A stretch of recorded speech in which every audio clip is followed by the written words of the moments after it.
Daughters, to you I plead. This dangerous drug. Don't get no harass, but please take heed. I know you don't want no sermon. My admonition. We've been warned over and over again. Evil done right, that creates strife and destroy. Just take a walk around the city and you'll find out the impact. Walk cautiously, children, be alert. More now than a few years ago. An enemy. So it appears it's more available on the streets of Dominica. I know you're young and restless, but you don't have to be careless. You see, something leads on to righteousness, to happiness, spiritual bliss. That's why I tell you this. Watch out, my children. Watch out, my children. It have a fella from Lucifer with a bag of white powder, and he don't want to powder your face, but to bring shame and disgrace to the human race. Now we sing it again. Watch out, my children. Watch out, my children. Watch out, my children. It have a fella from Lucifer with a bag of One in the small islands to like Dominica, within 1 month, street value of $67 million. Okay, seized by the police. That is reason for concern. We have to put the brakes on those fellas. The guys who are using our young men as mules have to be dealt with and confronted. Some of the cocaine were found on the ground. Obviously, they come by sea. It's a transshipment point.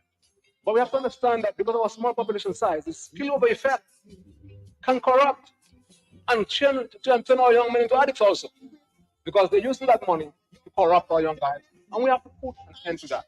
And I want to commend the police commission, commend the guys in drug sport, commend the guys in the task force, commend all the police officers who have been involved in a very dangerous job to read in the street all that quantity of cocaine. We thank you very much to the police officers. And we'll continue to give support to the police. The back door, we're going to shut the back. It's time to close the back door. I'm not going to say what we're doing, but we are again further on going to enhance our capabilities to properly have surveillance, north, south, and to actually make sure that we have proper intelligence to further actually confront all those who are involved in that dangerous street.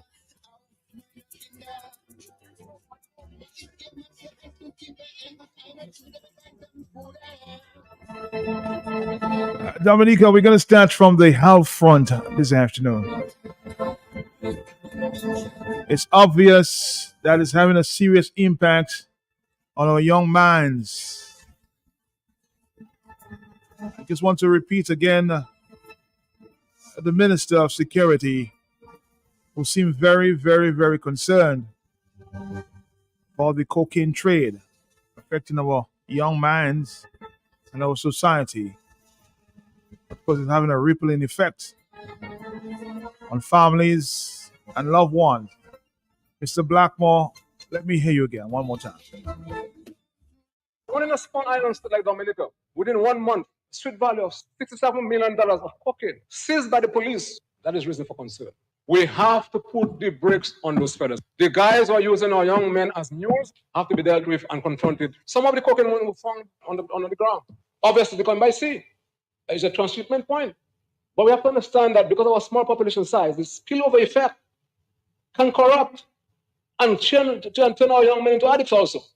Because they're using that money to corrupt our young guys. And we have to put an end to that. And I want to commend the police commission, commend the guys in drug squad, commend the guys in the task force, commend all the police officers who have been involved in a very dangerous job to read in the street all that quantity of cocaine. We thank you very much to the police officers. And we'll continue to give support to the police in that regard. The back door, we're going to shut the back door. It is time to close the back door. I'm not going to say what we will do, but we are again further on going to enhance our capabilities to properly have surveillance, north, south, and to actually make sure that we have proper intelligence to further actually confront all those who are involved in that dangerous street.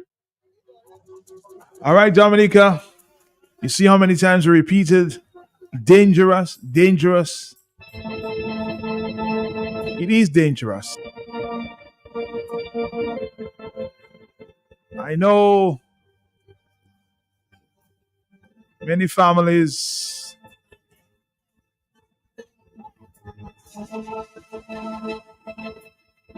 that have been affected.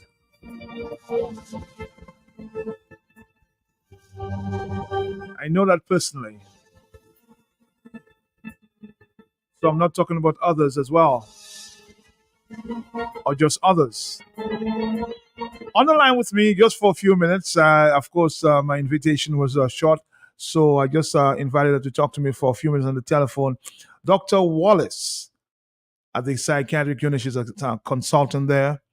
And I wanted to talk to you about, how much of an impact is this cocaine, the drug cocaine, having on our young minds in Dominica? Dr. Wallace, thank you for joining us this afternoon. What can you tell us at this time? Dr. Wallace? Hi, good afternoon, Max. Well, thank you very much for joining me at short, with short notice. You're most welcome. So good afternoon to you and good afternoon to the rest of the listening public. Thanks for inviting me this afternoon. It appears definitely, we just heard the security minister, and he's very concerned, it appears there, that really the drug trade cocaine and the impact it's having, although we can admit that it's Dominica seems to be a transshipment point, but some of it is remaining right here and the young people are getting engaged in this dangerous drug. Doctor, what kind of impact is it are you seeing on a day-to-day basis at the unit there, the psychiatric unit? Well, first of all, Matt, we need to understand that cocaine belongs to a group of drugs called psychoactive drugs or psychoactive substances. It's just one of those drugs. Amongst them, we have others like, as we know, the cannabis, nicotine, alcohol. All these fall under this group of drugs. And it's by psychoactive, it means that it alters, it causes brain changes. In other words, it causes alterations in a person's mood, in a person's behavior, in a person's perception. So these drugs cause all this, and cocaine is one of them. Now, when I speak of perceptual changes, to make it easier to understand, when we say perception, we think of like the five senses. So it affects your sight, your sense, your sense of smell, your sense of hearing, your sense of taste, your sense of touch. So these drugs cause those problems. And if you really think of it, that's a serious problem, Matt. And we find these problems more in younger persons.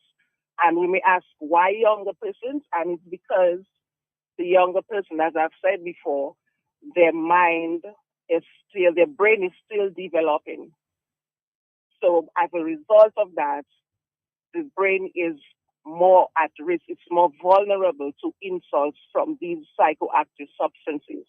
And that's why we'll find more young persons being admitted or being affected when they use the psychoactive substances, because it alters all what I just said earlier. But tell me, how addictive is this drug cocaine or the other drugs that you spoke about? They are very addictive because, as I said, they cause changes in the brain functioning. And as a result, it's easier for the person, once these changes occur, it's easier for the addiction to occur. And also, these substances, they tend to affect the pleasure center. So they affect the sense of pleasure that the person have, where the young persons or anyone who takes it may tend to go in this zone where they feel so pleasured, feel extremely happy and contented with themselves. So a lot of times we have what we refer to as a motivational syndrome, where because of this sense of pleasure that they experience as a result of using this drug, nothing else takes priority. So these young person, these individuals, that's why we'll see a lot of them just sitting on the side of the road, like they have no sense of worry whatsoever, because they are just contented with the effect that they have from the substances as a result of using the substances. But a lot of people say a lack of employment is causing this, this increase in what we see there, the hard drugs in Dominica. Can you associate that, Doctor? Well, Matt, unemployment? there is no one factor. It's a number of factors that contribute to persons, using the psychoactive substances. Some persons may say because it makes them feel relaxed. Some persons say it makes them feel less anxious. Some persons they will use it because of stresses, and the stresses are multiple. Lack of employment being one of them, the family structure being one of them, the sense abuse being one of them.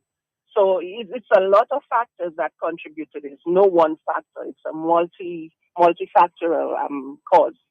Is it all across the board? Everybody, every sex is using this type of drugs. Is it just one set of people, like the young people are using it, and we blame the young people all the time? Is it just one set of persons you see using this kind of drugs? If it's one set of persons, Yes, and of imagine persons. a person. Yeah, are we just talking about the young people, or are we talking about all across the board? Oh, no, no, no. We have young persons, we have adults, but I'm seeing more of the young persons because of the effect that it has on the vulnerable developing brain.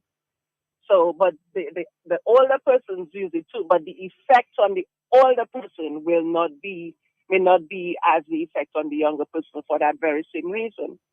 And as you said, because of the changes and the perceptual disturbances where the person will become psychotic when they have these perceptual alterations, that's why they then most of the times require admission because it causes changes in their behavior, changes in their mood, and that could contribute to some of the behavioral changes that we see around. I mean, I know you've been at the unit there for a few years. Are you seeing more now than you used to see before? Definitely, definitely. I have been seeing much more younger persons being admitted as a result of psychoactive substances. And some what I'm seeing most frequently in recent time is the increased use of edibles. Then and a lot of young persons are being admitted because of that, and they'll say they'll have the gummies, The they cake? have cookies, they have cake. And just last week, someone told me about a syrup.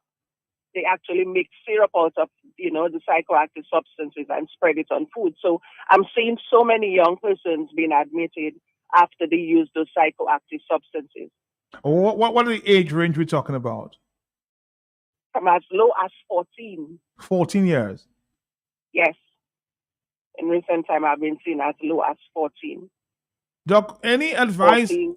And any advice? I mean, we're going to be wrapping up the conversation. Any advice you would have for young people to ask them, to plead to them to just stay away from these drugs?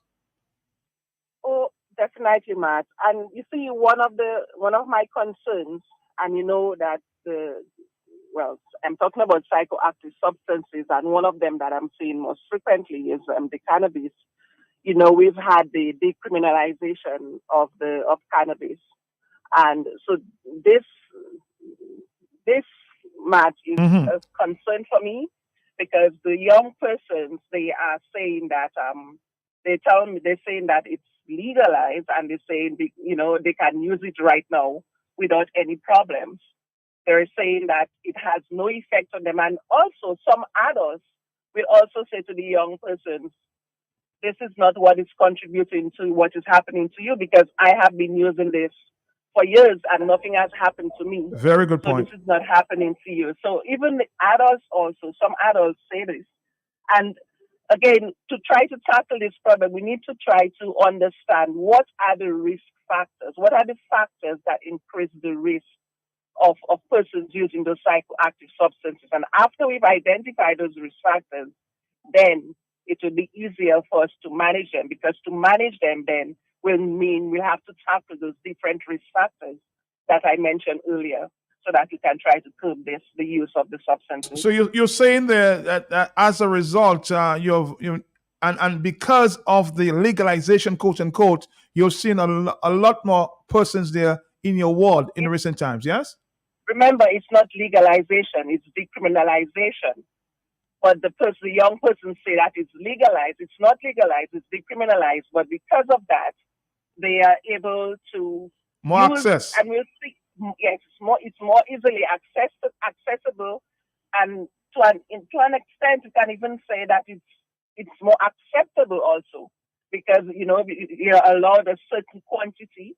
So when persons see you with that, when you're seen with that quantity, it's acceptable.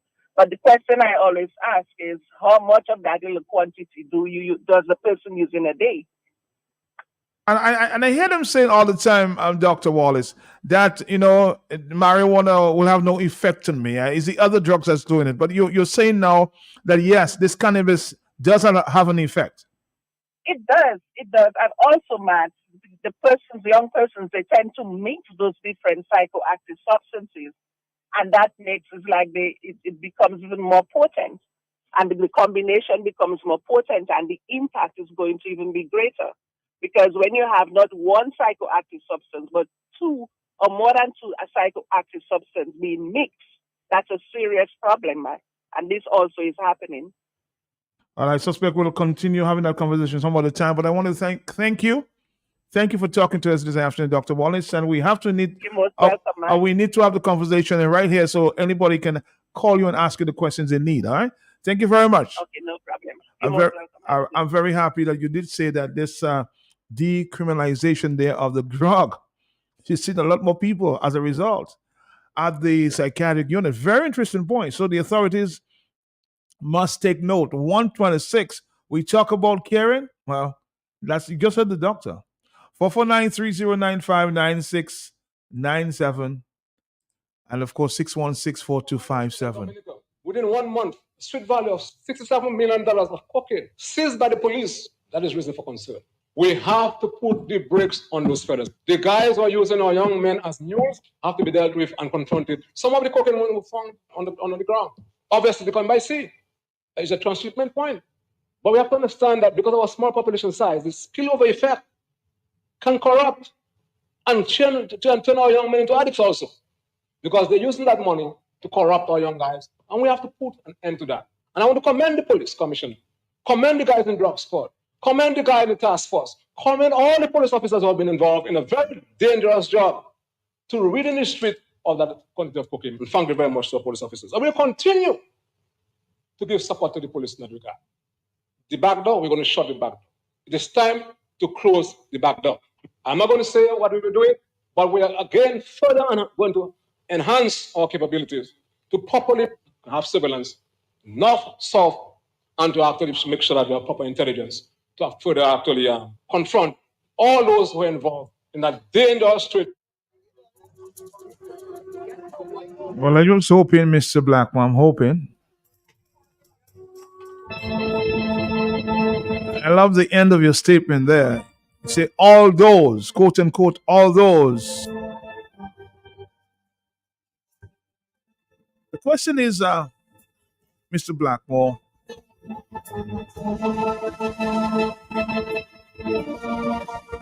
are some government officials themselves quick to bail these drug dealers and drug lords when they come before the court? I'm just asking the question.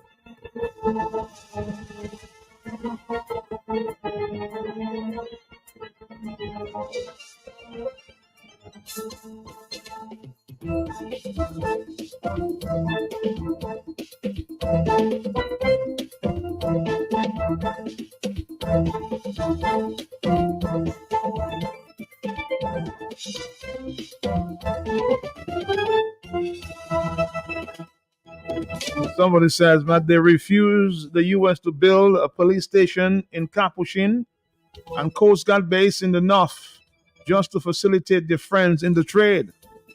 Now they're coming to speak nonsense. I know what I'm talking about. We used to get reports of strange low-flying aircraft in the north and high-speed boats. But it was their friend. So they did nothing about it. Now it's getting out of hand and we're crying. I know a recent meeting was held there with the U.S. Southern Command. And I noticed Mr. Blackmore, Mr. Commissioner, some other security officers just came. I was on the same flight coming to Dominica. I came to that from that meeting there, from Miami. So I'm asking myself, Did the U.S. put extra pressure on these officials? Just a question. 1:30 is the afternoon time. Talk to me. Yes. Sorry about that. We missed that. Let's take another call there. Good afternoon to you. Yeah. Good afternoon, Mr. Peltier. Good afternoon to you, sir. Good afternoon, Dominicans. Matt, I just listened to a voice note from the Minister of National Security, is it? That's it, Mr. Blackmore, yes. He was talking about they're going to shut the back door and shut the front door and shut the windows and the side doors, man. Yeah, because he's very concerned about the increasing drug trade, especially cocaine. Matt, what happened to the two boats that the Americans had given them to help in that process? What became of that? Secondly, Matt, when you have a CO, when all you douse the people with is this CO, with alcohol and drugs, what do you expect, Matt? You provide no facility for sports. You provide no employment opportunities. You have discontinued training in technical and vocational skills. So we're not building capacity. We claim that we don't have Dominicans are no longer capable of doing basic jobs that were done before. What do you expect? You create a mendicant society, drown them on alcohol and drugs and CO. In other words, that is what you have turned Dominica into. Pray, do tell us why we still cannot account for $6-point-something billion of Dominica's money. Why the financial secretary cannot tell us why there is no accounting for that.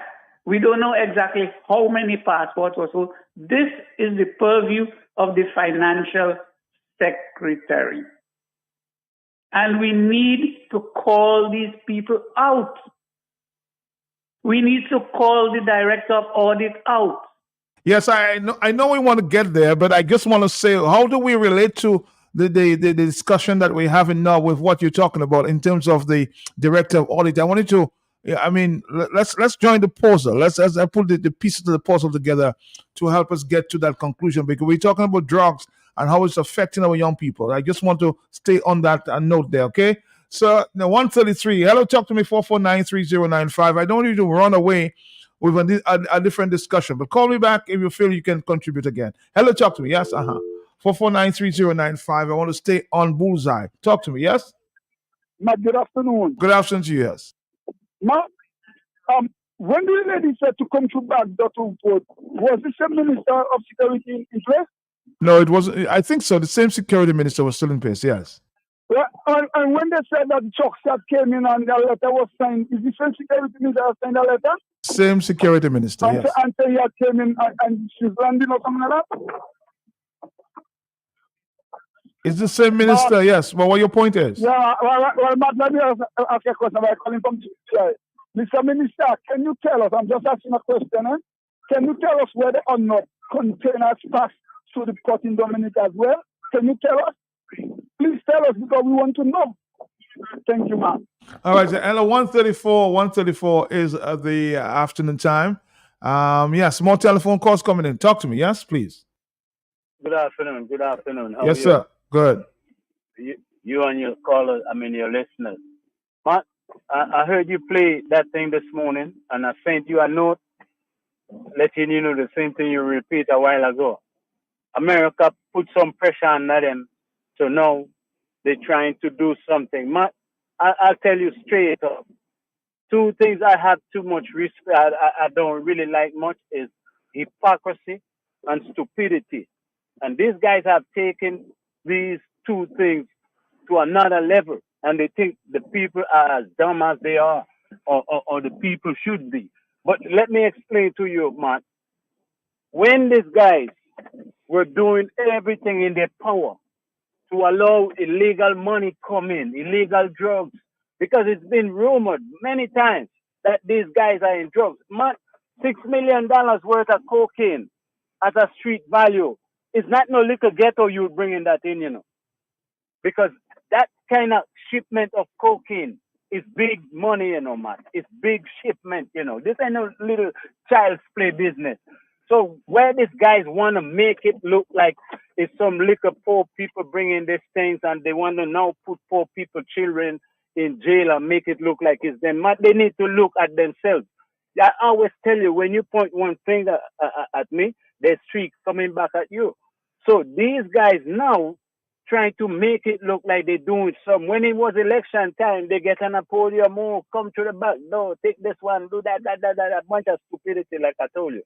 And now America knows this guy's number. America knows.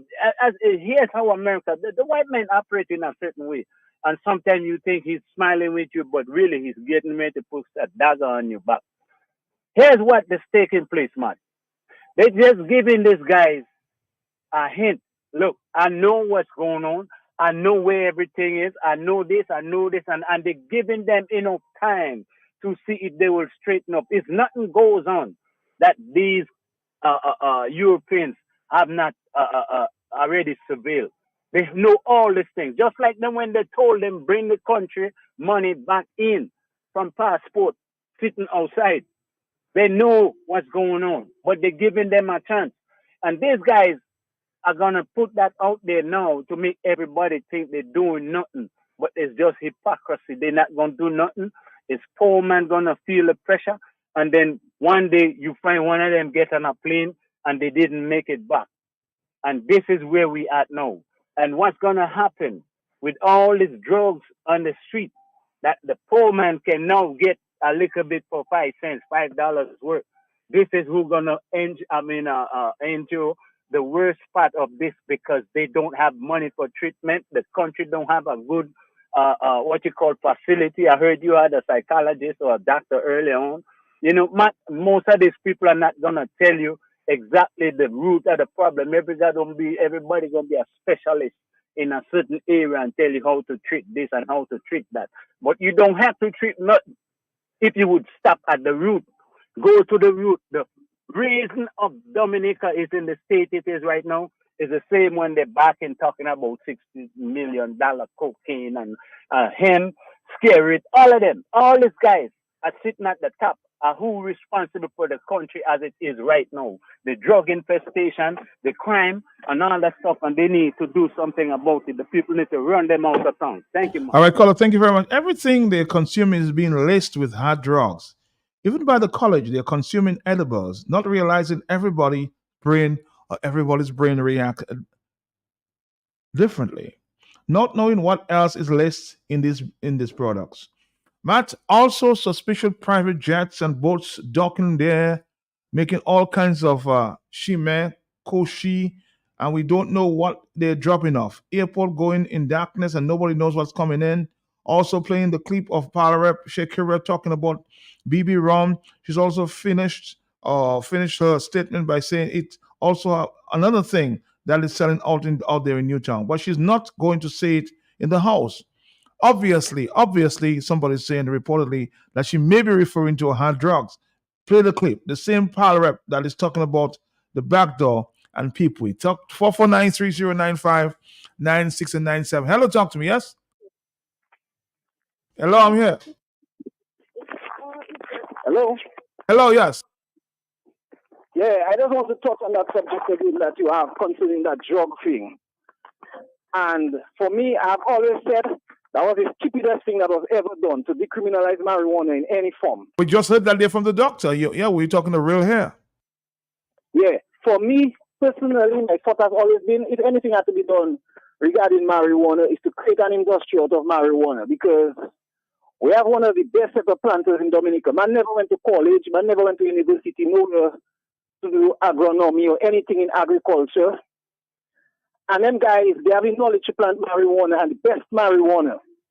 And remember, we have the best soil. If you spit on that soil, it grows in. You understand? Mm-hmm. So I always had a problem. As a former marijuana smoker myself, I know what it is. And the marijuana that is being smoked now, like you've always heard Blessing say it, which is very true, is not the marijuana that was smoked back in the day. You understand? It is very dangerous. And let me just give you one other scenario. Mm-hmm. Back in the day, when you're smoking marijuana, you had to run when you see police coming. True. There used to be a vehicle they call the Silver Bullet. It was a Toyota 4Runner. Mm-hmm. Silver Bullet. And if memory serves me right, the number of it was 7651. When you see that, you have to run. Right now, my brother, you can see the whole police station coming and you're smoking. And you flip out. You can even ask the police for a light. Another thing they used to say, marijuana used to make you lazy. But what I'm saying, as I mentioned earlier on, before you have to run when you see the police. Right now, you can lie down and ask the police for a light. So do the comparison and do the contrast and tell me how we're checking it. You understand? Right now, man more lazy. You understand? And man smoking harder drugs in the name of marijuana. Anyways, thank you again. Thank you for your testimony too. You know, I know the effect. I personally know the effect that these hard drugs, you know, is having on the young man. I have a brother who, of course, you know, no secret that got himself caught up in this drug, cocaine and hard drugs, and it's an upward battle all the time to get him to leave the drugs, the hard drugs. So I know what I'm talking about.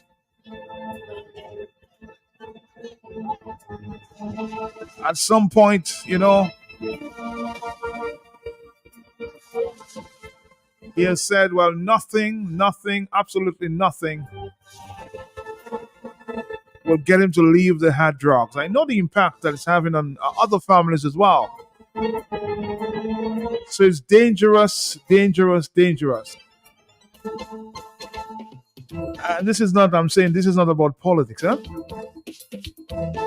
I'm very concerned about the young men and the impact it's having on their brains. I see it personally every day.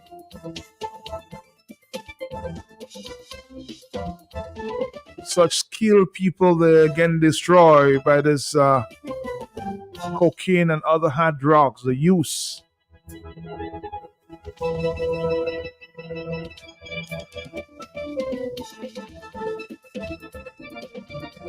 Let's go back to the telephone. Of course, we'll play you again the impact that the cocaine and other hard drugs are having on society. Listened to Dr. Wallace a few minutes ago, and she also pointed to the issue of the decriminalization of the marijuana cannabis and the impact it's having on our society. Let's go back to the telephone. Are you there? Yes. Yes, Matt, I'm there. Good afternoon. Good afternoon to you. Yeah, Matt, you know, alcohol must not be excluded from that. I mean, you know, I know you're making the point on the marijuana, but alcohol is similarly as dangerous, and you can see the effects. We don't have to go far. We don't have to prove that. We see it ourselves, how dangerous, but how acceptable that it is in the society. Nothing in the society is celebrated without the alcohol, but we know it is also dangerous. Those who drink it must be conscious that in moderation. But Matt, I want to go to the politicians. From the comments of the intelligent people who call Q95, I can understand that when people like Blessings talk about a rogue government, it is not lightly. It must be understood that it is not just being said lightly. There's enough evidence to suggest that these politicians are making utterances that easily can declare them to be a rogue government, because we're hearing them every day. That one about back door, front door, swim if you have to, that is an illegal statement by a government official. What entity should challenge that person and bring them before the court? Is it the police? When a politician makes a statement, an utterance like that, should the police arrest them? If I went and made certain statements that would endanger certain high-position politicians, the police would be at my door. Yet, a politician can make a dangerous statement, an illegal statement, and the police never show up at their doormat. There's something fundamentally wrong. The police must act according to the law. You as a politician can't make that kind of legal statements and get away with it. That's enough said, Matt. Thank you. Good afternoon to you. Another note there. Somebody says, Matt, drugs does not affect just the individual. It affects the family. Look at what happened to Kenya. Look at what he did and how it affected not just a family, but the entire nation. It was he was affected by drugs, and to take it to another level. Where does one go for help in Dominica? Where we've been asking the question, where is the rehabilitation center for these young men? I mean, I speak all the time. I speak of personally my friends, my brother Franklin Moses. Has been. I mean, one of the greatest talents I see and experience every day is my brother Franklin Moses, and he talks to me every day about the impact that this hard drugs have had on his life. 145, hello, talk to me, yes? Matt, a couple years ago, I don't know if you can recall, when Tong, he was minister, Mm-hmm. he said they were going to put something in place. I've heard that to many help these young times. people. Many times, I've heard that. And they never did anything about that, man. Some drug rehab house they were going to do. Usually, man. Right? And when we decriminalized marijuana, Matt, we had a reason for doing so. We were pushed to do so by our snipers and our everything. And don't tell me how I know that. We were pushed to do that. So we ran into parliament, me, myself, and I, and we did it. I remember our son also is a pothead. Bye-bye. All right, thank you very much. 449-309596. Blue. All right. Hello, 146. Talk to me, yes? Good afternoon, Matthew. Sorry, this afternoon, Matthew. Good afternoon to you, my brother Black Pepper. How you doing? You're taking a rough life easy, just living life. All right, brother. One day at a time. Okay. Yeah, man, Matt. Yeah, Matt, I'm very interesting conversation this afternoon, Matt. Yes, thank you. But, yeah, I heard the utterances of the Security Minister, Mr. Blackmore, all due respect. Mm-hmm. He sounds very militant and determined, but at the end of the day, that is speech. Putting that into effect is a different story. But, Matt, I'm going to ask you a simple question. Matt, if I have a commitment of $50 every month, right, Matt? Mm-hmm. And I sell mangoes at $1, I would need to sell how many mangoes to get that $50 to go home? $49. No. Matt, come on, man. You said one mango, 50 mangoes. Yes. Yes. So dollar mango, I would have to meet my $50 commitment to go home to service my commitments. I would have to sell 50 mangoes. Yes, right? I get you. And the value of each mango in play is $1. It's $1. Right, Matt? That's my point. Yes. Matt, if the mangoes are in abundance and it goes down to 50 cents value, Matt, how many mangoes do I have to sell to go home if that $50 to meet that commitment of $50 at home? $2. I would have to sell how many mangoes, Matt? To what? To what?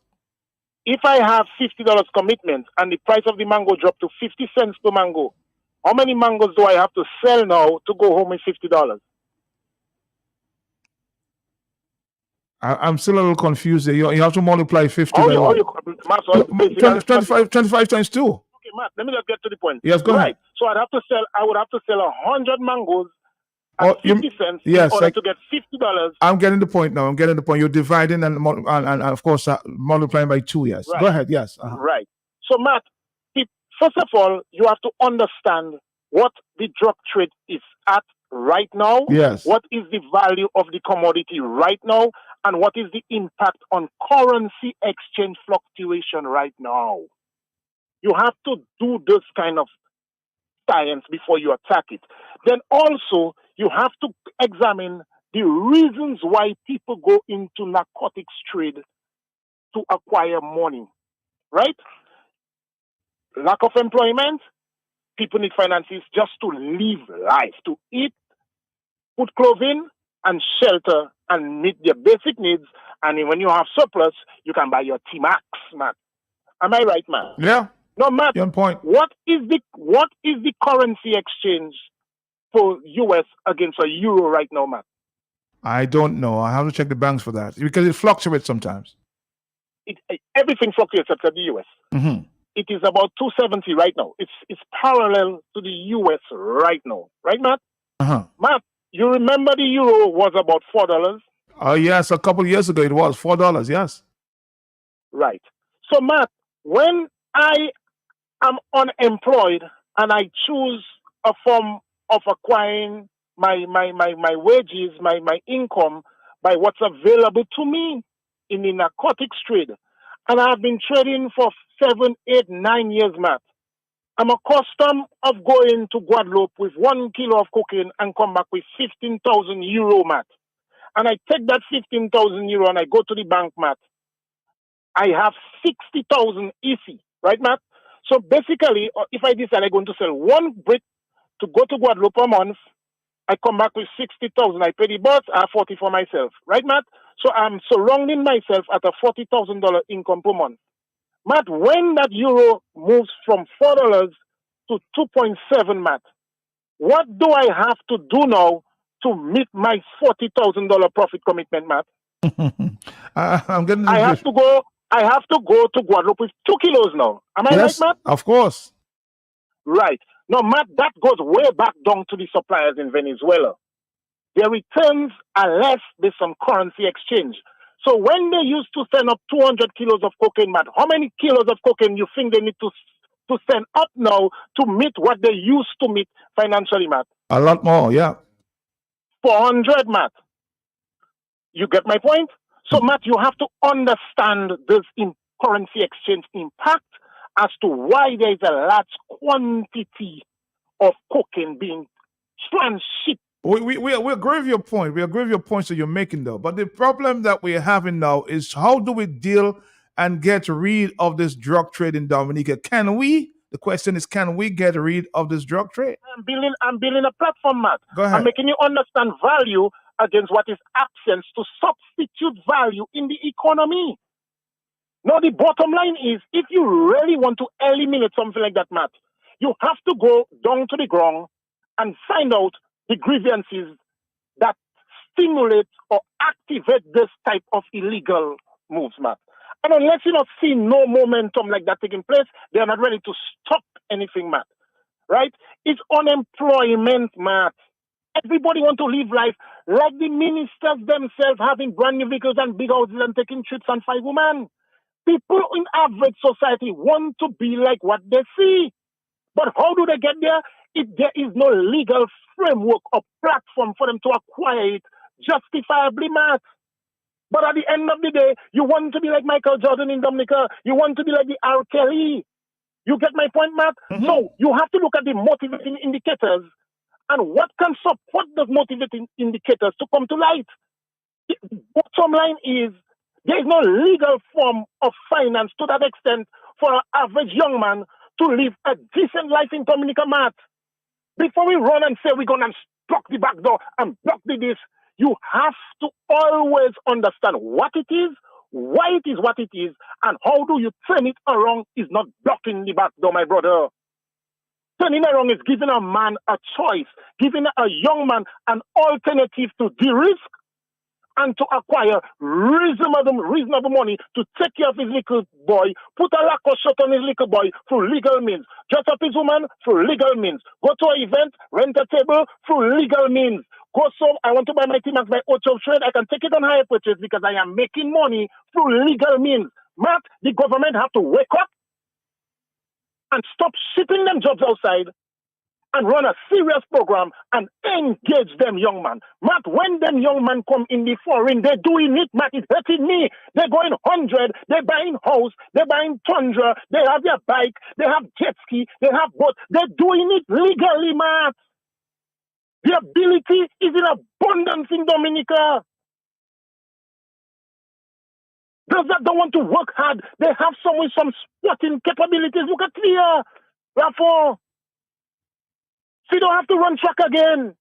When she gets for endorsements for Adidas and this and that, and government give her a little $200,000, that's nothing, boss. You get my point, Matt? I'm getting your point. So before we go and we decide we want to have a framework and talk militant about shutdown, there's nothing wrong about doing that. But the manner in which Mr. Blackmore, my partner, came about that speech I figure he wanted to create an impression internationally as if they're on top of the game. Remember, the international community is not about your economical well-being on an urban level, you know. What they're about is their security and the British of security that compromises their sustainability on their side of the world. That's true. So they don't worry about your country and lack of jobs. What they know is that the resources coming from, the legal resources coming through the facilitation of your country is affecting their country, and they want to stop that. So guess what? This speech makes sense on the radio to impress or make them believe that you're going to be militant against that on the other side. Mm-hmm. But the reality in Dominica is this speech is a speech that cannot change nothing, Matt. You want to block the back door? You can get 10 Coast Guard. The man will get go fast with 450 at the back to burst the Coast Guard. So guess what it takes, Matt, to buy the 450 horsepower engines behind a boat in order to invade interception by Coast Guard. Matt, the drug man have to go and sell twice or 3 times the amount of more cocaine for him to put... So that they'll be one step ahead all the time. Yeah, you have to go one step ahead, which makes you even have to bring in more of the quantity because your expenses to move it has increased. The only subsidized commodity in play is the drugs itself. And at that point, what's going to happen now? You're going to have interception taking place more aggressively. You're going to have the perpetrators by default. You're going to have them defending their purpose more aggressively, Matt. Police will die. Drug man will die too. Because it's an aggressive, uncompromising situation that has just taken off based on Mr. Blackmore's word. He said they're going to put a stop to it. It's a stop is elimination, Matt. You know what has to happen to stop something? There must be elimination of people involved. So drug men only have to watch out all yourself on the water right now. Right now it's M16 on the back, you know. So that's what. The drug man might mount an M16 machine gun on his go fast too, Matt, in order to invade interception. You have to be very mindful of the impact of how you deliver your words to society. The aggressiveness can be impressive one way, but it's a very high level of intimidation from a local perspective. You at the end of the day, it's the same set of fellas all you go in for to get votes, to make motorcade for all your election and all of that. So be very mindful how you intimidate. Your responsibility to government is to be fishers of men, not to kill the wrong fish in the sea. That's not your job. Everybody is that rich in Dominica. They can fix it if they engage themselves on an urban level. Find out what the problem is and see how they can create a subsidize a way of revenue for the average man and woman in Dominica. And I guarantee you, Matt, a lot of sellers will not take the risk and go and sit on Guad and sell boulders. That is the fact. Let's talk straight, Dread. Stop beating around the bush with the fact. The bottom line is the economy of money staying one side in Dubai. Everything is Dubai. An electricity company wants 2 generators to put in a plant, is Anthony Hayden. They want to build this, is Anthony Hayden. That thing has to stop, my brother. Real talk there. Real talk, Black Pepper. Thank you very much. Again, reality. Real talk, Black Pepper. Real talk. Saying it as it is.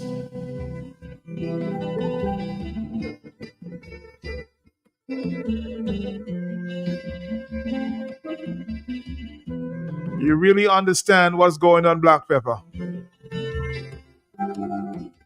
Maybe you should be an advisor to the Minister of Security. My sons and my daughters, to you I plead. Big up to you, Black Pepper. Big up to you. Don't get no harass, but please take heed. I know you don't want no sermon. My admonition is to guard you against all the evils of life that creates strife and destroy life. Walk cautiously, children, be alert. Because you have an enemy that's roaming the earth. I know you're young and restless, but you don't have to be careless. You see, a lot of big ups there to Brother Tad. Spiritual bliss. That's why I tell you this. Watch out, my children. Watch out, my children. It happens up and Lucifer with a bag of white powder. And he don't want to powder your face, but to bring shame and disgrace to the human race. Let's take a few calls there. Real stories there. Hello, talk to me. Yes. You're looking for... Matt. Yes, hello, talk to me. Good afternoon. Let me add a little seasoning pepper to the black pepper. Okay. Matt, I'm just talking about my personal experience. After Maria, I saw the government giving boats to fishermen, and I was forced to ask myself a question. When I saw the size of the boat and the amount of outboards and the size of each outboard, I was forced to ask myself a question. And the question was, does a fisherman need 3 engines at the back of the boat to go catch Dowad? That was the question I asked myself. And is he really going after Dowad only? That's as far as I'll go with those questions publicly. But it raised the type of suspicion in my head when I saw the size of the outboard and the amount of the outboard at the back of that boat that was given to fishermen after Maria. You know, somebody's asking a very important question. Ask you on the line there. Somebody's saying, Matt, you should ask Mr. Blackmore, where is the boats or where are the boats and the engines he gave some fishermen, and where is some of the operators of these boats? Also, ask him about the main campaigners and what are their what is their occupation, and who gave who he gave Rodney's Rock area to. Tell Mr. Security Minister he knows exactly where to look. 449-3095. This is just a WhatsApp message. On the telephone, are you there? Yes? Oh, sorry about that. Let's move to another telephone. Yes, good afternoon to you. Hello. Yes. Matt, I'm telling you that, boy. You tell me that. Them fishermen, when they go out there, sometimes they catch him, sometimes they don't catch him. Let me tell you something. If you get the engine, the more gas will. Gas price is gone up. So all that is the problem again. You have to go out there, spend how much money to put gas, you're coming back and good. But all them things you have to think of it. You're busy enough on a man out there. And some man inexperienced of fishing again and all that. You know what I mean? So I don't know. Let's see. All right, 449-3095-9697. A lot of our comments there as it relates to the comments there from Mr. Blackmore. Let's listen to this one there. Blackmore, you know, 20-something years in power. Now you know cooking, now you know about cooking. Talking about cooking, you want to hold on cooking. You want to stop cooking coming in Dominica.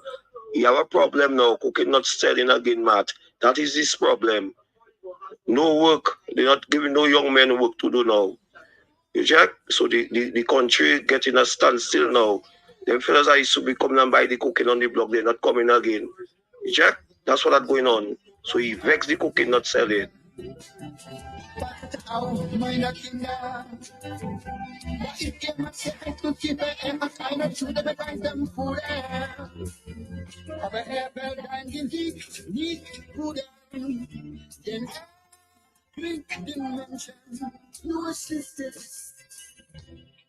Oh, you're young and your future is ahead of you. Right or wrong, sweet or sour, depends on what you do. Taking the wrong direction, your constitution. I want to repeat an interview I did earlier with Dr. Wallace, a consultant psychiatrist there at our psychiatric unit. I want to repeat the conversation we had very early when we began this program. Dr. Wallace, yeah.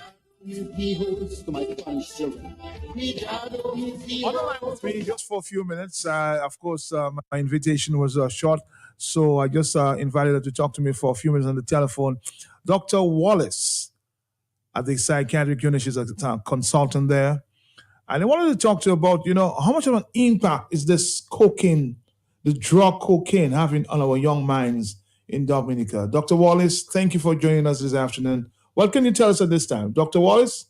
Hi, good afternoon, Matt. Well, thank you very much for joining me on short, with short notice. You're most welcome. So good afternoon to you and good afternoon to the rest of the listening public. Thanks for inviting me this afternoon. It appears definitely, we just heard the security minister, and he's very concerned, it appears there, that really the drug trade cocaine and the impact it's having, although we can admit that it's Dominica seems to be a transshipment point, but some of it is running right here and the young people are getting engaged in this dangerous drug. Doctor, what kind of impact is it are you seeing on a day-to-day basis at the unit there, the psychiatric unit? Well, first of all, Matt, we need to understand that cocaine belongs to a group of drugs called psychoactive drugs or psychoactive substances. It's just one of those drugs. Among them, we have others like, as you know, the cannabis, nicotine, alcohol. All these fall under this group of drugs. And it's by psychoactive, it means that it alters, it causes brain changes. In other words, it causes alterations in a person's mood, in a person's behavior, in a person's perception. So these drugs cause all this, and cocaine is one of them. Now, when I speak of perceptual changes, to make it easier to understand, when we say perception, we think of like the five senses. So it affects your sight, your sense, your sense of smell, your sense of hearing, your sense of taste, your sense of touch. So these drugs cause those problems. And if you really think of it, that's a serious problem, Matt. And we find these problems more in younger persons. And we may ask, why younger persons? And it's because the younger person, as I've said before, their brain is still developing. So as a result of that, the brain is more at risk. It's more vulnerable to insults from these psychoactive substances. And that's why we'll find more young persons being admitted or being affected when they use the psychoactive substances, because it alters all what I just said earlier. But tell me, how addictive is this drug cocaine or the other drugs that you spoke about? They are very addictive because, as I said, they cause changes in the brain functioning. And as a result, it's easier for the person, once these changes occur, it's easier for the addiction to occur. And also, these substances, they tend to affect the pleasure center. So they affect the sense of pleasure that the person have, where the young persons or anyone who takes it may tend to go in this zone where they feel so pleasured, feel extremely happy and contented with themselves. So a lot of times we have what we refer to as a motivational syndrome, where because of this sense of pleasure that they experience as a result of using this drug, nothing else takes priority. So this young person, these individuals, that's why we'll see a lot of them just sitting on the side of the road, like they have no sense of worry whatsoever, because they are just contented with the effect that they have from the substances as a result of using the substances. But a lot of people say a lack of employment is causing this, this increase in what we see there, the hard drugs in Dominica. Can you associate that, Doctor? Unemployment? Well, Matt, there is no one factor. It's a number of factors that contribute to persons, using the psychoactive substances. Some persons may say because it makes them feel relaxed. Some persons say it makes them feel less anxious. Some persons, they will use it because of stressors, and the stressors are multiple. Lack of employment being one of them, the family structure being one of them, the sense abuse being one of them. So it's a lot of factors that contribute to this. No one factor. It's a multifactorial cause. Is it all across the board? Everybody, every sex is using this type of drugs? Is it just one set of people, like the young people, are using it, and we blame the young people all the time. Is it just one set of persons you see using this kind of drugs? If it's one set of persons? Yes, and imagine a person. Are we just talking about the young people, or are we talking about all across the board? Oh, no. We have young persons, we have adults, but I'm seeing more of the young persons because of the effect that it has on the vulnerable developing brain. So, but the older persons use it too, but the effect on the older person may not be as the effect on the younger person for that very same reason. And as you said, because of the changes and the perceptual disturbances where the person will become psychotic when they have these perceptual alterations, that's why they then most of the times require admission because it causes changes in their behavior, changes in their mood, and that could contribute to some of the behavioral changes that you see around. I mean, I know you've been at the unit there for a few years. Are you seeing more now than you used to see before? Definitely. I have been seeing much more younger persons being admitted as a result of psychoactive substances. And what I'm seeing most frequently in recent time is the increased use of edibles. And a lot of young persons are being admitted because of that, and they'll say they'll have the gummies, the cake, they have cookies, they have cake. And just last week, someone told me about a syrup. They actually make syrup out of, the psychoactive substances and spread it on food. So I'm seeing so many young persons being admitted after they use those psychoactive substances. What are the age range we're talking about? From as low as 14. 14 years? Yes. In recent time, I've been seeing as low as 14. Doc, any advice? 14. And any advice? I mean, we're going to be wrapping up the conversation. Any advice you would have for young people to ask them, to plead to them to just stay away from these drugs? Oh, definitely, Matt. And you see, one of my concerns, and that I'm talking about psychoactive substances, and one of them that I'm seeing most frequently is the cannabis.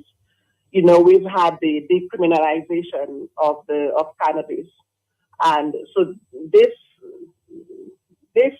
Matt is a concern for me because the young persons, they are saying that they're saying that it's legalized, and they're saying they can use it right now without any problems.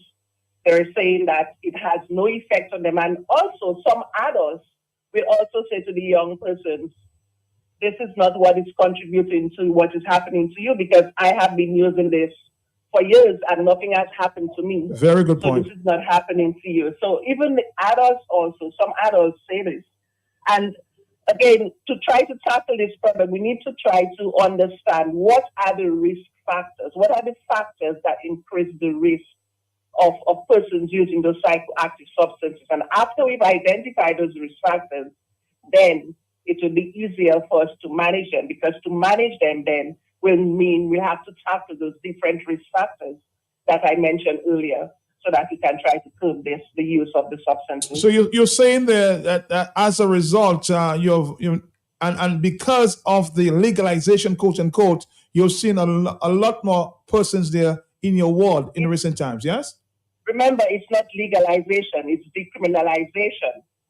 But the young person say that it's legalized. It's not legalized, it's decriminalized. But because of that, they are able to more access. And we'll see, yes, it's more easily accessible, and to an extent, you can even say that it's more acceptable also, because you're allowed a certain quantity. So when persons see you when you're seen in that quantity, it's acceptable. But the question I always ask is, how much of that little quantity does the person use in a day? And I hear them saying all the time, Dr. Wallace, that marijuana will have no effect on me. It's the other drugs that's doing it. But you're saying now that yes, this cannabis does have an effect. It does. And also, Matt, the young persons, they tend to mix those different psychoactive substances. And that makes it like it becomes even more potent. and the combination becomes more potent, and the impact is going to even be greater. Because when you have not one psychoactive substance, but two or more than two psychoactive substances being mixed, that's a serious problem, man. And this also is happening. All right, I suspect we'll continue having that conversation some other time, but I want to thank you. Thank you for talking to us this afternoon, Dr. Wallace. And we have to we need to have the conversation right here so anybody can call you and ask you the questions they need, all right? All right, it's 2:15 in the afternoon time. Of course, we were talking there earlier to Dr. Wallace, a consultant psychiatrist. On the telephone with me is a former police officer, of course, ASP when he retired there. Mr. Wicks, Claude Wicks, is on the telephone, giving his own perspective as to what the impact of hard drugs is having on our society. And of course, we're hearing politicians may be involved. We're hearing police officers themselves may be involved in this drug trade. Doctor, I call him doctor, but Mr.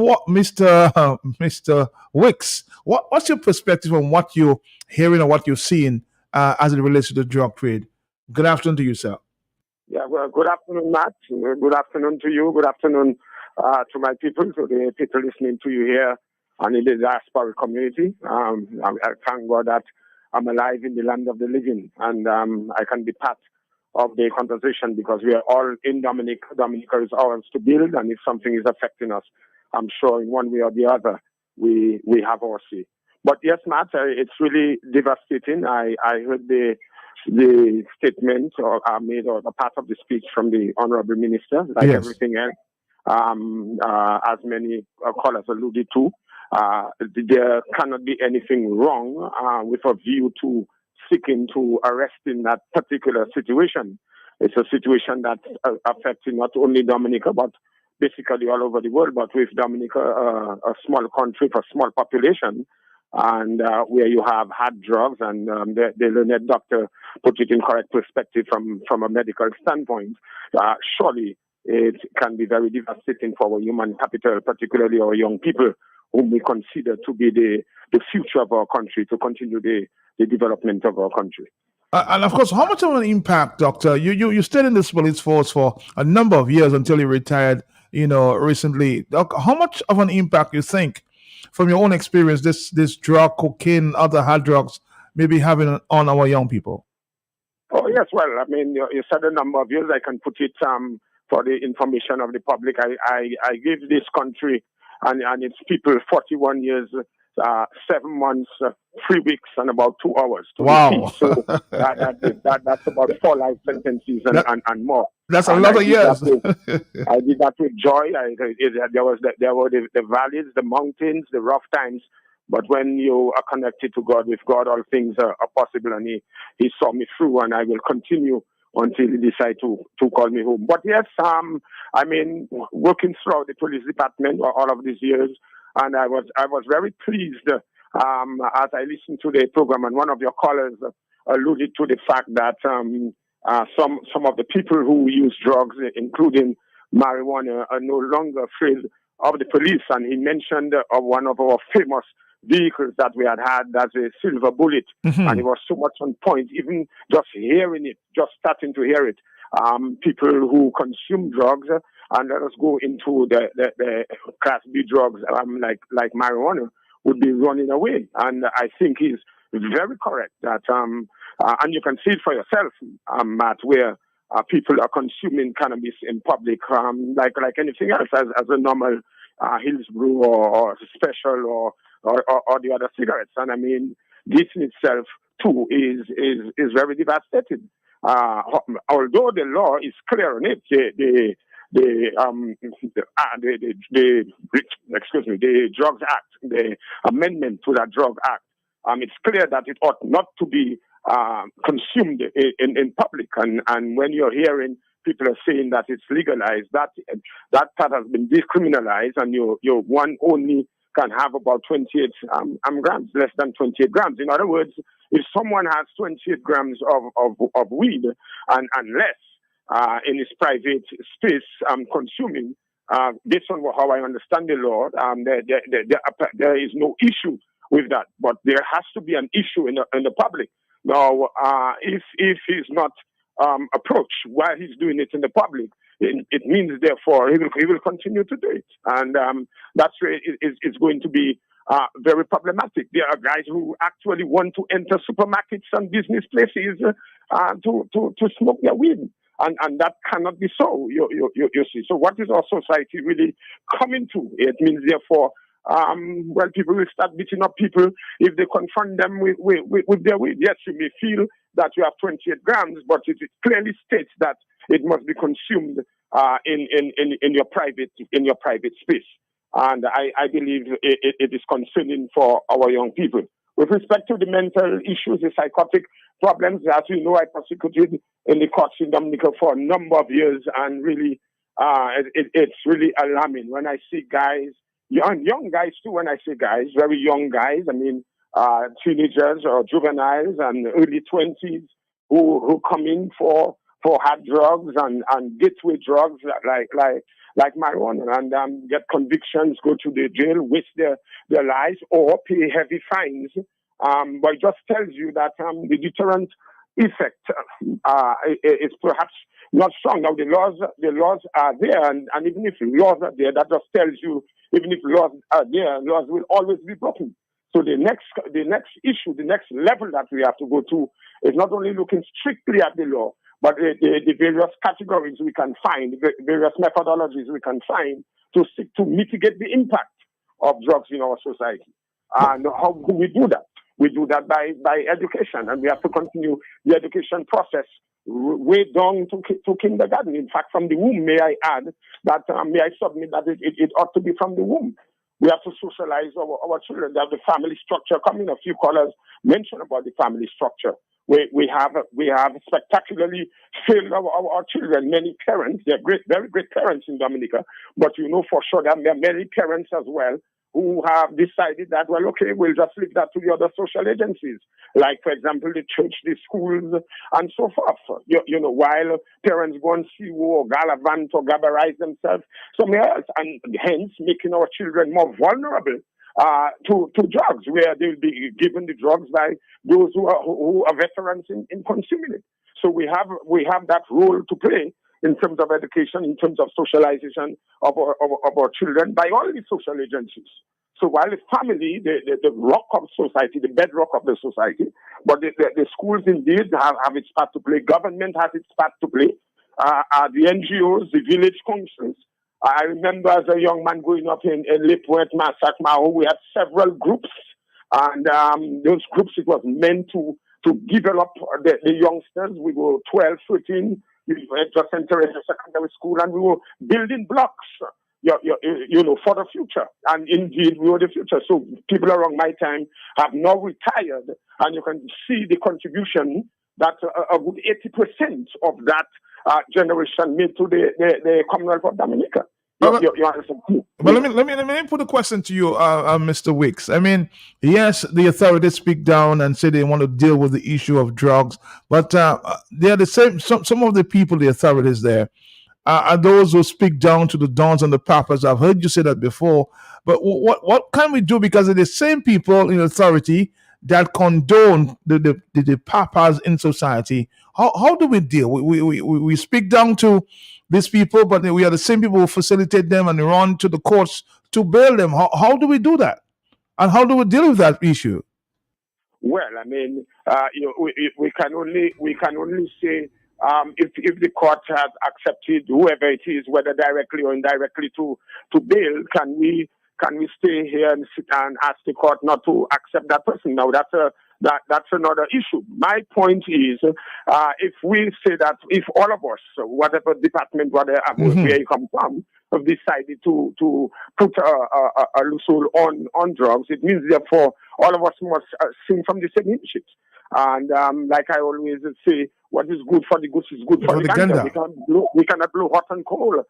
We really cannot be hypocrites. If we are going at it, we are going at it, because what the bottom line is the protection of our young people, so that they are preserved for the future to develop Dominica. And this is it.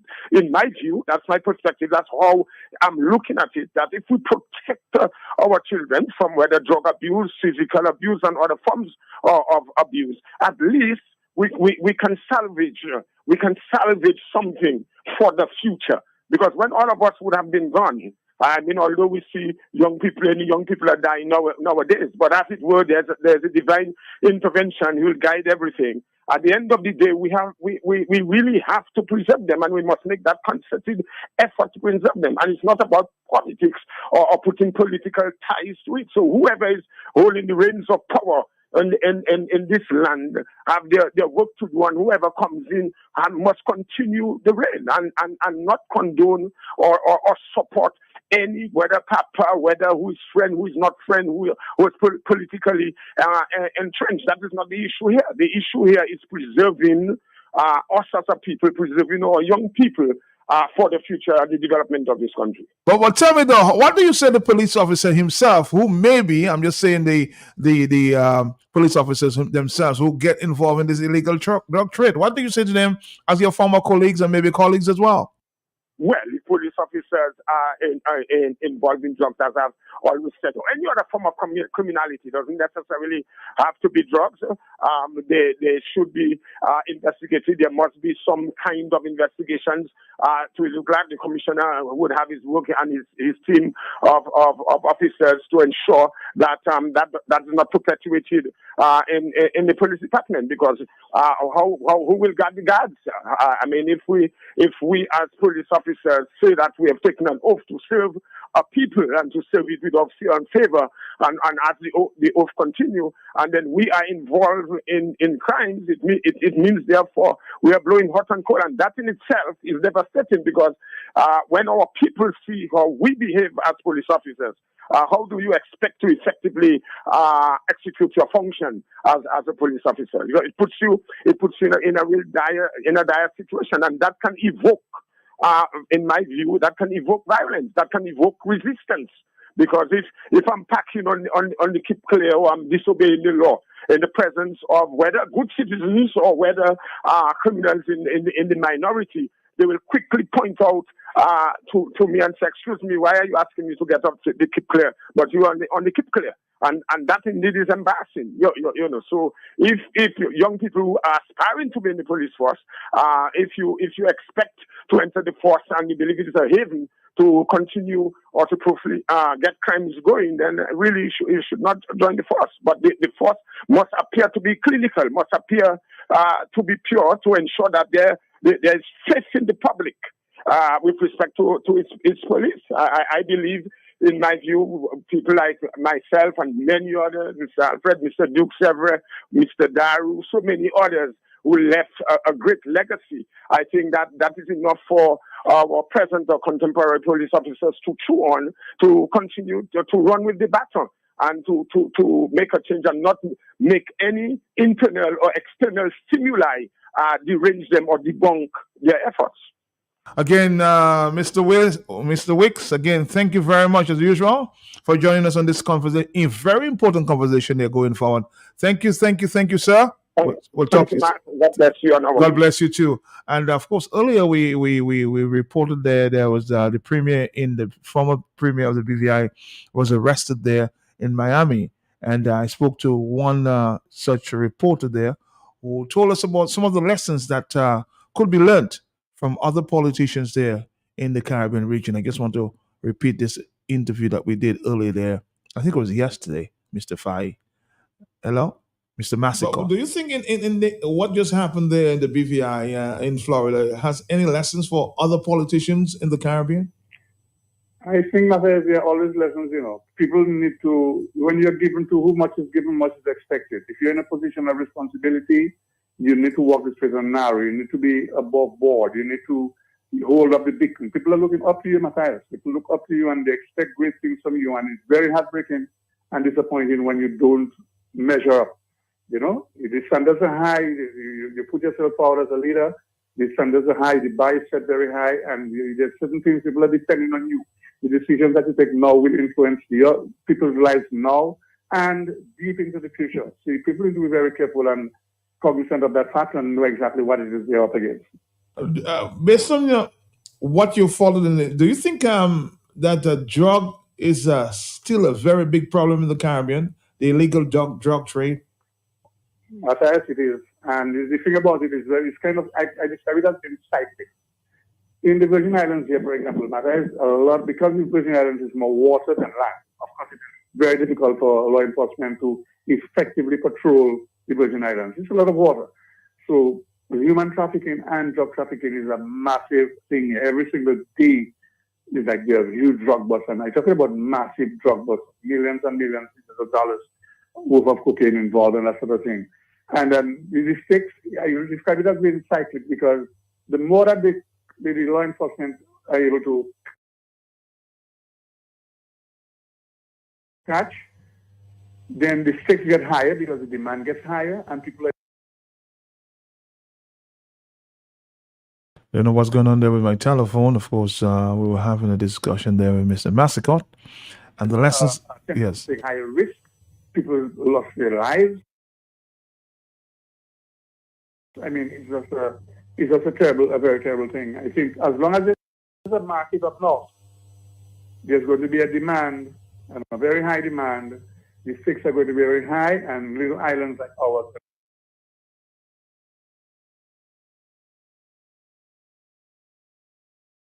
I don't know what's going on there with our computer. A technicality there. We'll try to get over. So again, we're going back to the telephone 449-3095. 96 and 97 6164257. We're taking your phone calls at this time. This is what started this conversation this afternoon there from Mr. Blackmore speaking to the dangers of cocaine. Within 1 month, a street value of $67 million of cocaine seized by the police. That is reason for concern. We have to put the brakes on those fellas. The guys who are using our young men as mules have to be dealt with and confronted. Some of the cocaine were found on the ground. Obviously, they come by sea. There is a transshipment point. But we have to understand that because of our small population size, the spillover effect can corrupt and turn our young men into addicts also. Because they're using that money to corrupt our young guys. And we have to put an end to that. And I want to commend the police commission, commend the guys in drug squad, commend the guy in the task force, commend all the police officers who have been involved in a very dangerous job to rid in the street of that quantity of cocaine. And thank you very much to our police officers. And we'll continue to give support to the police in that regard. The back door, we're going to shut the back door. It is time to close the back door. I'm not going to say what we will do it, but we are again further going to enhance our capabilities to properly have surveillance, north, south, and to actually make sure that we have proper intelligence to further actually confront all those who are involved in that dangerous trade. On the line with me, just for... All right, Dominica, let's go back to the telephone. Yes, good afternoon to you. Good afternoon to you, yes. Yes, I'm back again. You're back again. I want to make a statement to you because you had all these other folks come up and tell you about this thing. Matt, listen to me good. Like I mentioned, $64 million worth of cocaine. If you take a kilo of cocaine, raw cocaine, you take that cocaine and step on it about 4 or 5 times. So you take 1 kilo of cocaine and making 5 kilos of cocaine. That cocaine you see this guy is talking about, Black Pepper kind of overestimated. He went into the stock market and the value of commodities and whatnot. Drugs is a commodity. It don't depend on the stock market. People use drugs every day, all day long. Another gentleman called and told you that guys ain't buying cocaine no more. That might be. But there is another set of drugs that you heard somebody said they caught some in a dance somewhere in Dominica not too long ago. Ecstasy, they suspect that's a date drug. Okay? This is a cheaper drug. Now you have fentanyl. China supplies the world fentanyl. They pass through Mexico with it. They're dealing with the Mexican cartel to deliver it, and it's killing people like flies in America. But let's get back to the amount of drugs. That amount of drugs is not destined for Dominica or either say if you go to BVI, to Jamaica, Haiti, wherever, it's not destined for the Caribbean. Somebody might get a little portion for making things happen, and they sell it on the street in their local jurisdiction. But the bulk of the drugs is destined for Europe and America. And the point I'm making here, Matt, the little people who ends up at the court, who ends up being brutalized by the police for a little bit of cocaine, a little bit of weed, or whatever, are not the people they should be going at, because these people at the bottom. You know somebody on a plane, man? If I know somebody that owns a plane? Do you know somebody who has a plane or a big steamboat or a container? I know some people that, yes, I know some people. So what's the point? My point is, the people that you may know, their plane ain't big enough to carry them kind of shipment. It depends how much they're carrying. What I'm saying is, the amount of drugs that we speaking on, it's not no liquor man on the street. Them little boat that them guys were talking about, if they can't hold a ton of cocaine, they ain't doing nothing. Because these markets are destined for Europe and America. This is what I'm telling you. So my main thing on this issue is, a poor man is gonna feel it when he has very little to do with the amount of drugs that they talk. Point taken there. Hello, talk to me on the telephone. So the big men are the ones involved. Hello, yes, on the telephone, yeah? Uh-huh. Yeah, Matt. Yes, sir. Good afternoon. Matt, I like where you and Inspector Weeks, ASC, took the discussion, Matt. You see, because what is noticing is that, especially with this drug bust and so on, those busts are mainly drugs that they get in transshipping, as Marcus was making the point. We know in Dominica, Matt, the people who are heavy drug dealers dealing in the white powder and so on, the majority of them are friends of the government. That is why you will never hear, and the police know Mr. Valerie and all of those task force people that just come by my home. Mr. Blackmore is commending there, Matt. All of those people there, Mr. Valerie knows exactly who those drug dealers are in Dominica. That's a serious accusation there. Matt, they know them, Matt. They know them. They know the police force in Dominica knows who the drug dealers are. That is why I'm making the point, Matt. You will find that they bust in transshipments, things that are passing through Dominica or whatever, Matt. But to say you will hear they go and they bust in one of the drug dealers' house in Dominica and try and find how much cocaine at their home and whatnot. No, you'll never see that, Matt. Because all of these, they know that they are friends of the sitting government, Matt. And that is a fact. Now look at the cannabis situation, for example. But that is something that you need to spend some more time on your program discussing, the laws that they already passed to decriminalize marijuana in Dominica. The laws that they passed where they are to give people license to grow marijuana. What is the requirement so that you can become a licensed marijuana farmer in Dominica, Matt?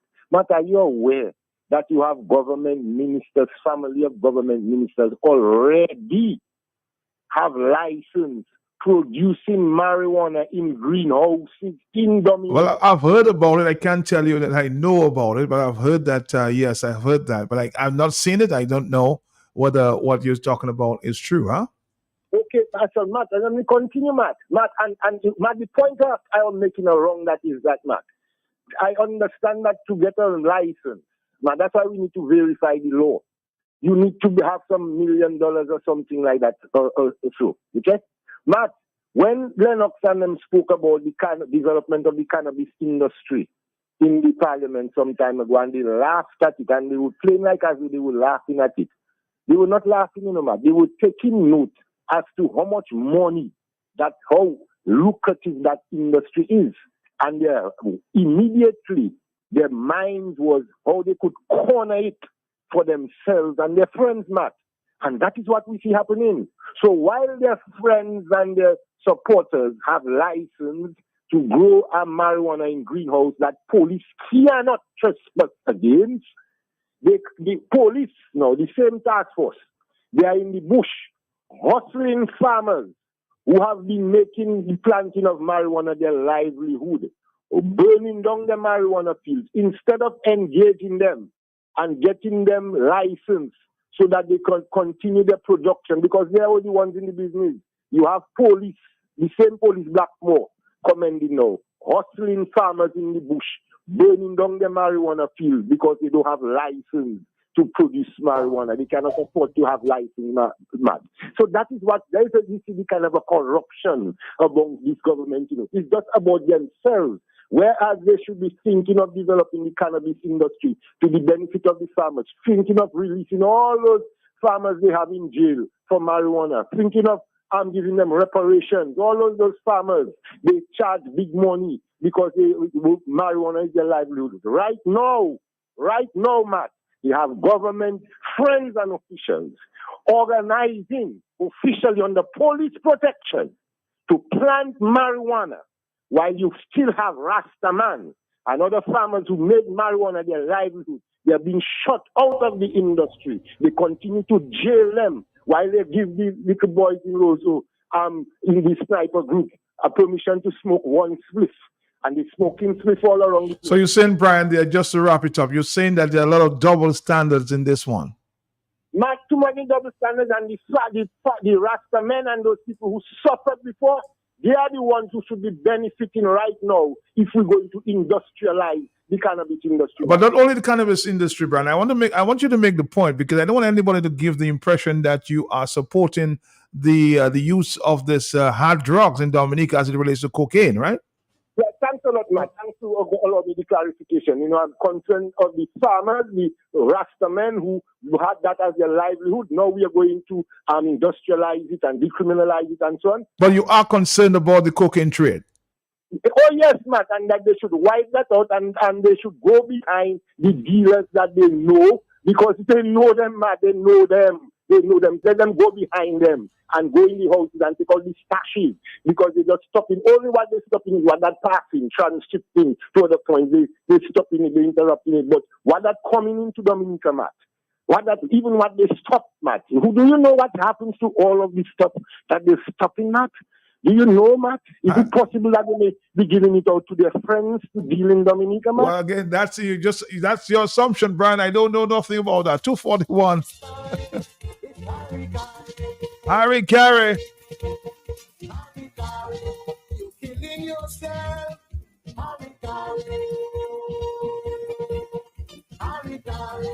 I know of some Mr. Blackmore spoke about backdoor activities.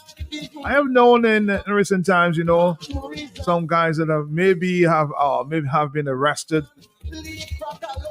and accused of these backdoor activities. Once they approach the authorities, they're giving back their boats in a few weeks, huh?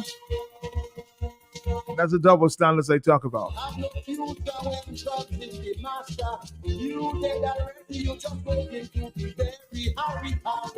Blowing hot and cold on this activity.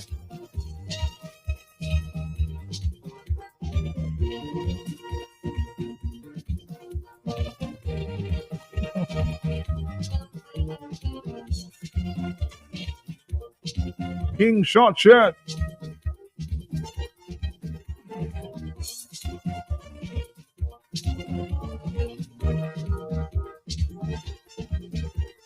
Some smoke a cigar, drinking Derica, boasting how they living fine. Choking their liver, their lungs and their bladder, cancer in them inside. It's Harry Carey. Harry Carey, you're killing yourself. Harry Carey.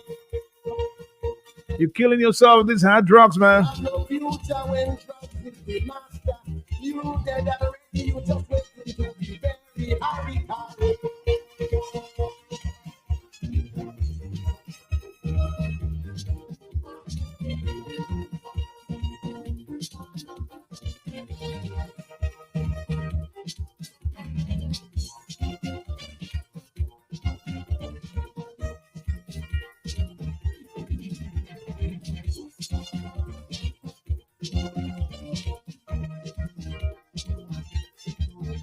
When you're drugging, life is alright.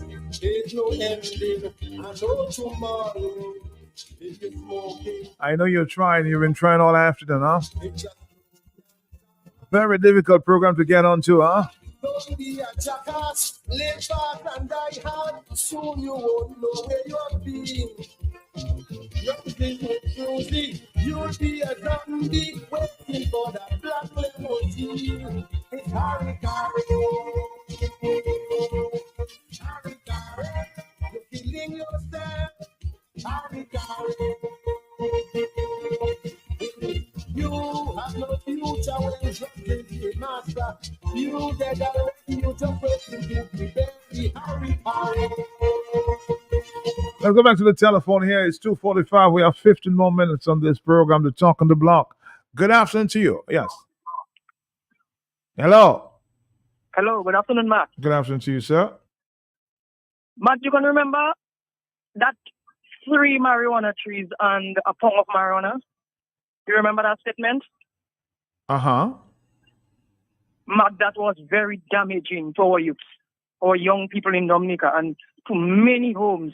That is why many homes now have a lot of problem with their young children. Matt, before you would plant a marijuana tree, and when you see a policeman coming, you would hide. Or when you have one spliff and you see a policeman, you would try to hide this spliff. Matt, you going in the supermarket and man have their big spliff all over the place smoking. And from that day, that tree, marijuana, and that pound of marijuana, Matt, that is the time you see more mad people, young people on the street. Because I mean, Matt, when I went over the country, you seen people all over the place with marijuana tree on veranda, on all over the place, Matt. So young people get marijuana to smoke. They smoke and they get mad. That is why you see all these people are mad. I mean, that was very, very damaging to a country. 3 marijuana, imagine the size of one marijuana, one tree can, how much marijuana one tree can give you. Mm-hmm. So you know when a child have a marijuana tree like that in their yard, and for instance 3, Matt, you know what's going to happen. The age of 7, 8, 9 years smoking marijuana. What do you think is going to happen? And Matt, that was very damaging to the country. And I mean, you should know, Matt, who said that 1 pound and 3 trees, they create their problem in Dominica. So now they're trying to fix it. It's, I think it's going, Matt, I think there's a lot to do to fix it. Thank you. All right, thank you very much. Well, they created the problem, and they took it because of political reasons, huh? Chasing a vote, that's what it's all about. Or it was all about. Chasing that vote, boy.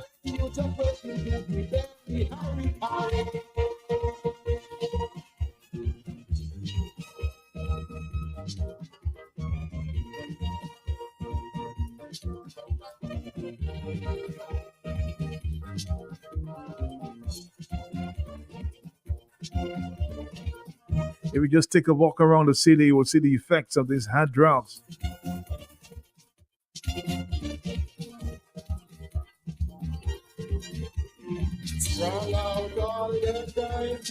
Are you there, caller? No, you're not. Let's move to another phone call. There's 12 minutes before the hour of 3 o'clock. Yes, and we're talking hard drugs, cocaine. We heard the security minister. It's time to stop. Put the brakes on them. Hello, yes? Uh-huh.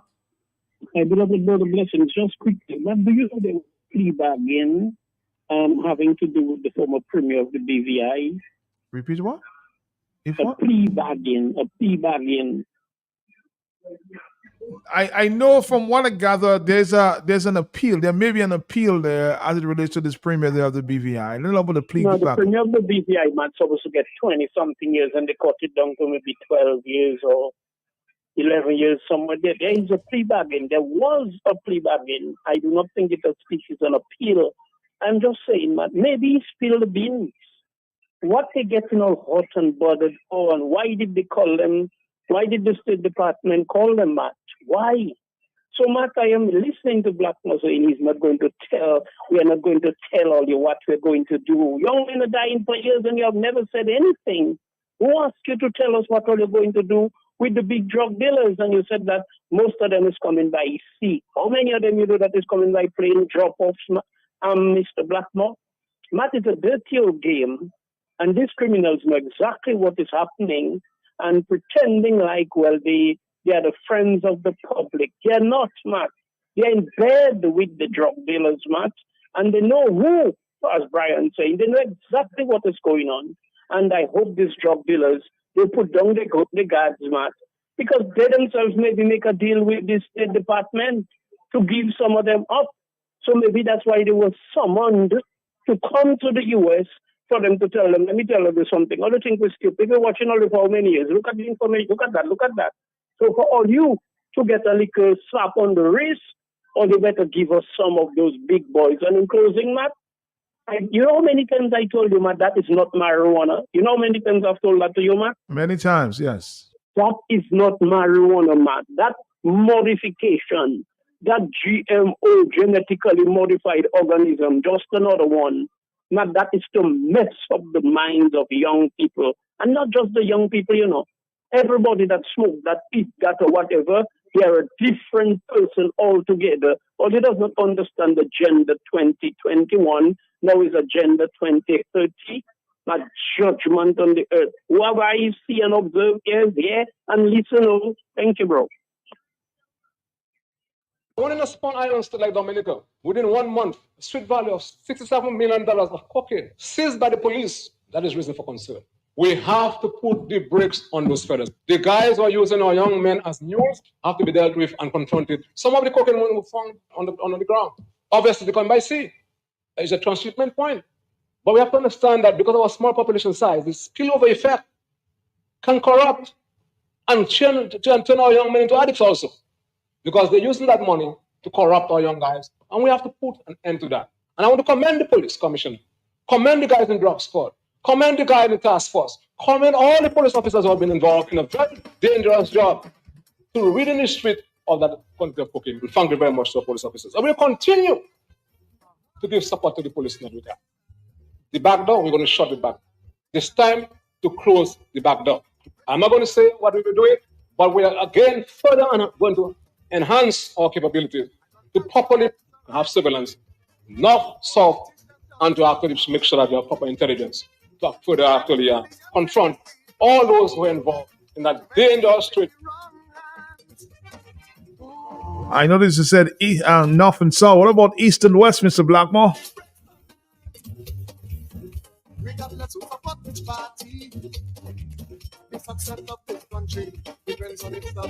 We put in the brakes on them, huh? Somebody said a few years ago, Mr. Anthony Martin spoke about the underground economy in Dominica and the powers and influence it had. He was ignored. Today, the ghetto youths are no longer mules and sellers of the high-up guys. They now run their own shows, and the high-up guys are now upset. Hurricane said drugs is murder and murder is against the law, huh?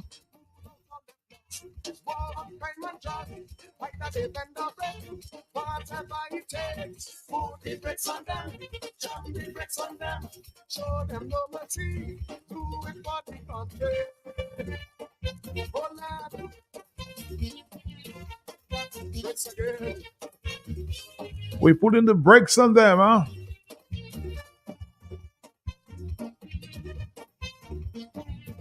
No father breaks. Hello, talk to me on the telephone, yes? Yes, Matt. Yes. Matt, a parallel speech could be given to Mr. Blackmore's speech, you know, a very parallel speech. We have to close the back door for election. And yes, $40 million in an election is too much money. It is corrupting our youth. And we could take that parallel speech all the way down. In principle, the same kind of corruption is coming from these politicians. It's just in a different mode.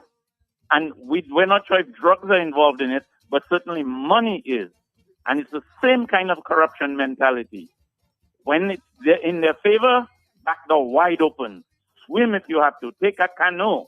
When it doesn't favor them, or it doesn't appear to favor them, when they want to make a big show, oh yes, the back door must be closed. But are you going to close the money door? Thank you, man.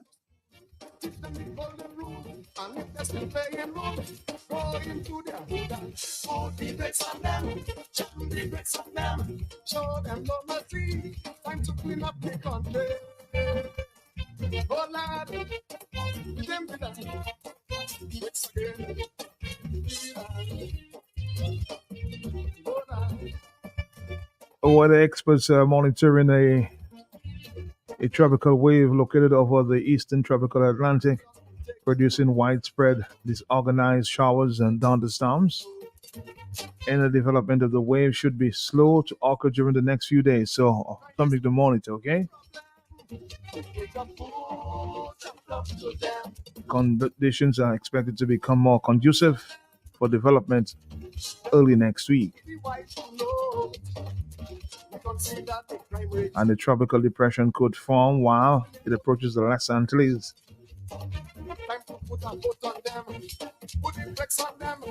The system is then forecast to move generally west-northwest and could approach the general Antilles by the middle part of next week.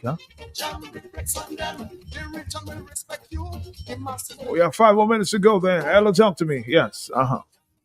Matt, here is what is on my mind. What's on your mind, Peter? Mr. Blackmore must talk to the Minister of Agriculture. He must tell the Minister of Agriculture, why do the fishermen all have boats that can outrun his Coast Guard? How did he allow such a thing to happen?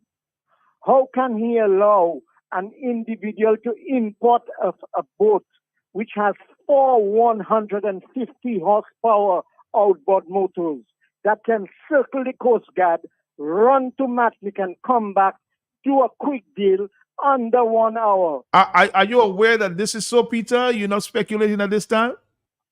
But you just heard a caller tell you the kind of outboard power they gave in the fishermen with the kind of horsepower. In the days gone by, a fisherman could not have more than one single outboard motor with 20 horsepower. Today, the man has 300 horsepower. He can do a quick run to St. Lucia, St. Vincent, and come back under 1 hour. Why are we allowing such things to happen? How can you allow the fishermen to have motors that can outrun your Coast Guard? How can you allow an individual to import a sports boat that has 600 horsepower? What are you doing with that kind of vicious horsepower? Tell me. That is where the problem is, Matt. The fellas have toys that they can handle. They can outrun the Coast Guard. The Coast Guard is a toy for the boys today. I'm telling you a fact, Matt. All right. Tell that to Brother Blackmore. Brother Blackmore, you heard Peter, right? So the Coast Guard like toys, huh? Toy play. So everybody get out the trouble and we're putting the brakes on them. We're jamming the brakes on them. Somebody says Peter is correct. In fact, they are the new fisher folk. I am it too. Pull the brakes on them. Jam the brakes on them. I am playing politics. I'm just a legal mechanic. Pull the brakes on them. Jam the brakes on them. Pull the brakes on them. Jam the brakes on them. Pull out all the blocks. War on crime and drug. Like that they bend the bread. Whatever it takes. Pull the brakes on them. Jam the brakes on them. Show them no mercy. We have boats in Dominica. Somebody's revealing to me now with 3 450s, huh? Engines 450. Wow.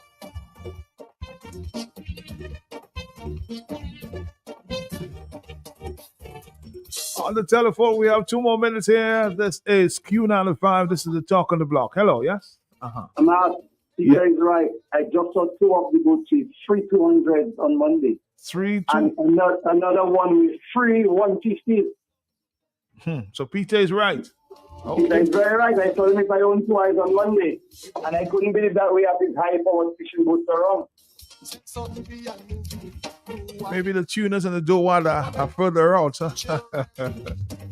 We're putting the bricks on them.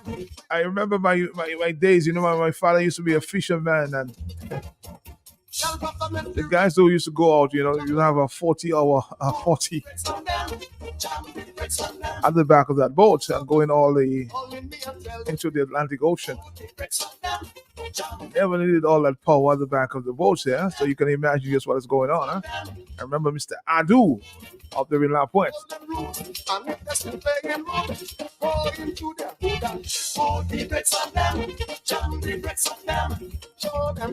And you come back at all the cola, the red fish. Huh?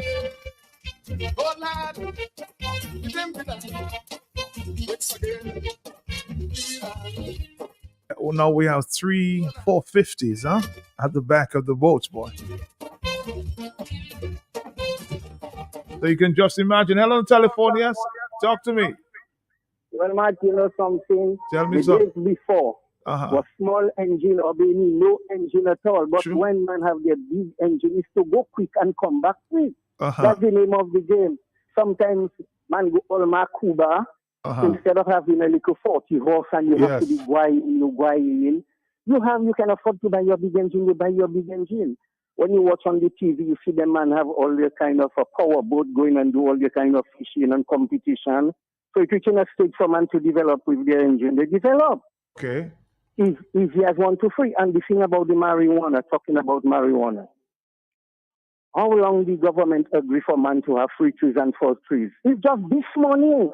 And see the amount of madmen you have on the street for years. We used to be in our Zion and we used to smoke our weed, used to go with police used to be after us. No man don't get mad. What that making them man get mad is when they sprang, they mix the cocaine with the weed and they sprang in. It's not marijuana. So they must try to take back those words and want to pong marijuana. It's the cocaine, since cocaine comes, the whole Caribbean and the rest of the world, they finish. And listen to me carefully and attentively, no matter what you try, you'll never get rid of the cocaine because it's big man thing. Cocaine is big man thing, and they use the little man on the street to go around and sell. Thank you very much, man. All right, thank you very much too. 449-309-9596 and then 97 and 616-4257. We have to go. I know a lot of calls are still coming in, but we have to go. And I have to continue that conversation there sometime in the near future. But we've got to go. We've got to go. I just want to wrap up with this sound there. Somebody says, think twice, huh? I think it was Dwayne Stevenson who said this one. Just think about it. Think about it before you get into this, huh? Life in Kingston Town. Dominique, until tomorrow.